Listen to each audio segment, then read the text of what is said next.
Яңалыклар чыгарылышы үз эшен башлап җибәрде. Студияда Лилия Гатина алга таба кайбер темалар турында кыскача.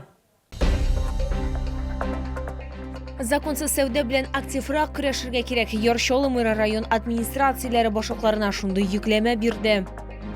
Ашыгыч медицина ярдәме хастаханәсендә беренче тапкыр бөер күчереп утырту буенча операция узды. Пациентларның хәле ничек?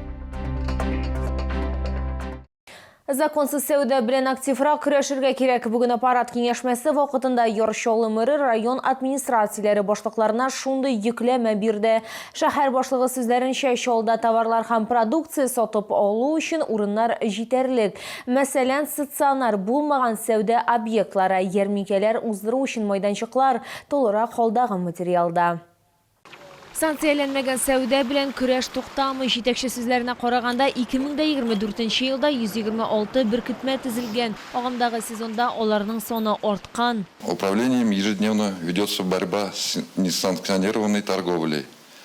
По данному нарушению составлен 231 протокол об административных правонарушениях. Бу фактны Чаллы мэры Наил Мәгъдиев та игътибарсыз калдырмады. Аның сүзләренчә, законсыз сәүдә белән көрәшергә штрафлар ярдәм итәчәк. Матди җәзадан да нәтиҗәлерәк башка инструментлар юк.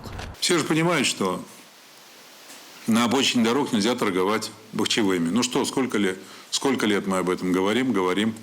Какие профилактические визиты к этим людям или какие профилактические визиты этим людям могут повлиять? Никакие.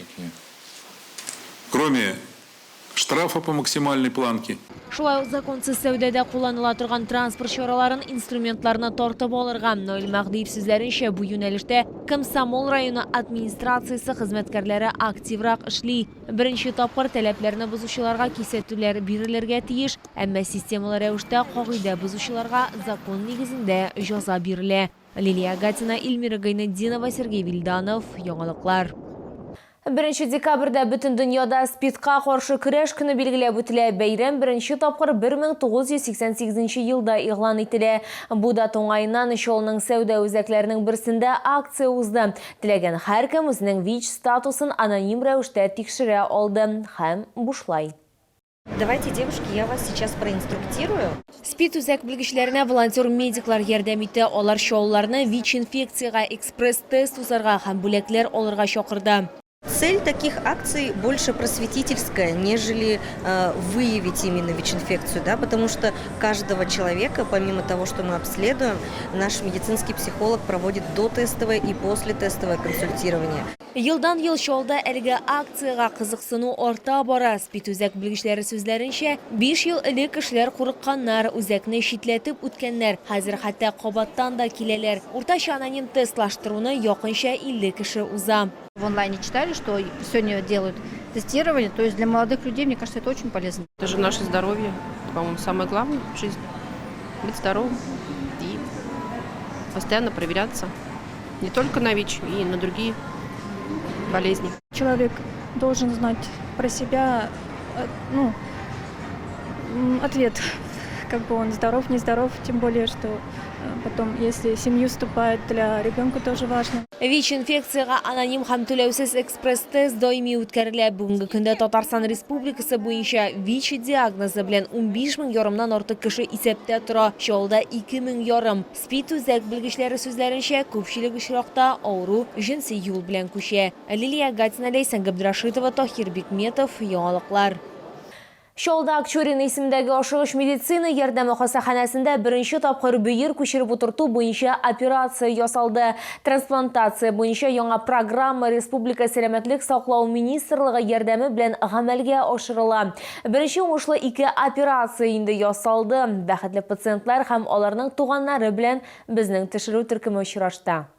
20 ел дәвамында Инсаф Хайруллин шикәр диабеты белән көрәшә. Ул авыруы катлануы аркасында 2 ел дәвамында атнага 3 тапкыр диализга йөри. Шунда ук булачак тормыш иптәше белән дә таныша. Ул үзәктә шәфкать туташы булып эшли. 3 ай элек Инсаф Хайруллин трансплантациягә чиратка баса. Аңа операция ясарга әзер булуларын хәбәр иткәннән соң аның тормышы 2гә бүленә. Авыруга кадәр һәм авырудан соң.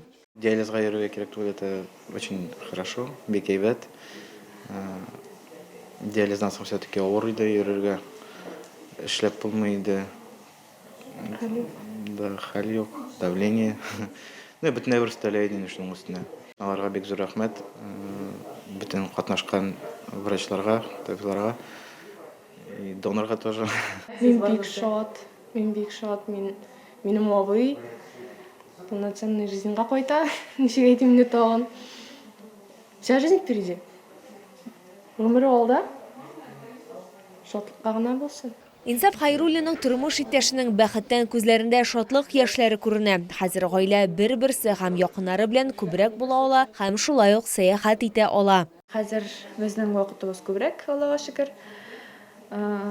Планнарыбыз олыдан. Иң шундый прям хыялыбыз безнең отпускыга бер кая китәргә, Алла бирсә. Бөер күчереп утырту буенча яңа программа Республика сәламәтлек саклау министрлыгы ярдәме белән гамәлгә ашырыла. Пересадка почки становится возможностью быть независимым от диализа, свободно передвигаться в течение длительного времени там, где им необходимо передвигаться, поскольку, еще раз напоминаю, люди на диализе вынуждены периодически посещать медицинское учреждение, потому что это единственная возможность иметь качественную жизнь. И вот хотелось бы сказать, что на сегодняшний день проект запущен. Бөер күчереп утырту буенча операцияны ашыгыч медицина ярдәме хастаханәсенең яшь хирурглары Шумаков академиясының хезмәттәшләре ярдәме белән үткәрә. Хирурглар командасы рекордлы 1 сәгать ярым вакыт эчендә үз эшләрен башкара. 2 пациент та үзләрен яхшы хис итә. Есть специальная база, в базе указаны данные пациента, его иммунологические данные. Вот. Перед, скажем так, трансплантацией почки делаются специальные иммунологические анализы, которые позволяют понять, подходит ли почка пациенту, не будет ли отторжения. Вот. Выбрали 2 пациентов, у которых будет минимальный риск отторжения почки. Хәзерге вакытта республикада 300-дән артык кеше шундый операциягә мохтаҗ. Иң мөһиме хәзер Чаллыда яшәүчеләргә бу катлаулы һәм мөһим операцияны ясату өчен Казанга яки Мәскәүгә барырга кирәкми. Заманча трансплантологик ярдәмне хәзер үз шәһәребездә дә алырга мөмкин. Лилия Гатина, Сергей Вильданов, яңалыклар. Бу сезгә җиткерәсе соңгы мәгълүматыбыз иде. Мин Лилия Гатина, сезнең белән сау булашам. Исән мин булыгыз.